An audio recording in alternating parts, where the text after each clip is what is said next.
കാഷ്വാലിറ്റിയിലും മറ്റും നിയോഗിക്കുന്ന സെക്യൂരിറ്റി ജീവനക്കാരും നഴ്സുമാരും ഉൾപ്പെടെയുള്ള ജീവനക്കാർ രോഗികളോടും ഒപ്പം വരുന്നവരോടും മാന്യമായും ആർദ്രതയോടെയും പെരുമാറണമെന്ന നിർദ്ദേശം ജില്ലയിലെ എല്ലാ സർക്കാർ ആശുപത്രി സൂപ്രണ്ടുമാർക്കും നൽകണമെന്ന് മനുഷ്യാവകാശ കമ്മീഷൻ ജുഡീഷ്യൽ അംഗം കെ ബൈജുനാഥ് കാസർഗോഡ് DMOയ്ക്ക് നിർദ്ദേശം നൽകി.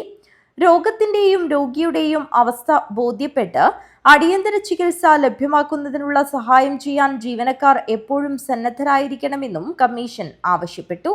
കാസർഗോഡ് ജനറൽ ആശുപത്രിയിൽ പ്രസവവേദനയുമായി എത്തിയ യുവതിയോടും ഒപ്പമുണ്ടായിരുന്നയാളോടും അപമര്യാദയായി പെരുമാറിയെന്ന പരാതിയിൽ സെക്യൂരിറ്റി ജീവനക്കാരുടെയും നഴ്സുമാരുടെയും ഭാഗത്ത് കൃത്യവിലോപം ഉണ്ടായിട്ടുണ്ടെന്ന് കമ്മീഷൻ വിലയിരുത്തി.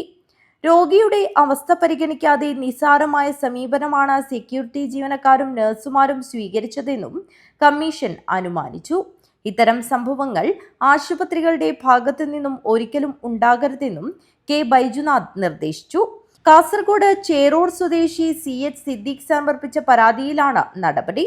2022 സെപ്റ്റംബർ 6-നാണ് പരാതിക്കിടയാക്കിയ സംഭവമുണ്ടായത്. OP ടിക്കറ്റ് എടുത്താൽ മാത്രം ആശുപത്രിയിലേക്ക് കടത്തിവിടാമെന്നതായിരുന്നു ജീവനക്കാരുടെ നിലപാട്. തുടർന്ന് സ്വകാര്യ ആശുപത്രിയിലെത്തിയാണ് യുവതി പ്രസവിച്ചത്. എന്നാൽ ആരോപണം DMO നിഷേധിച്ചു. News bureau, Kasaragod.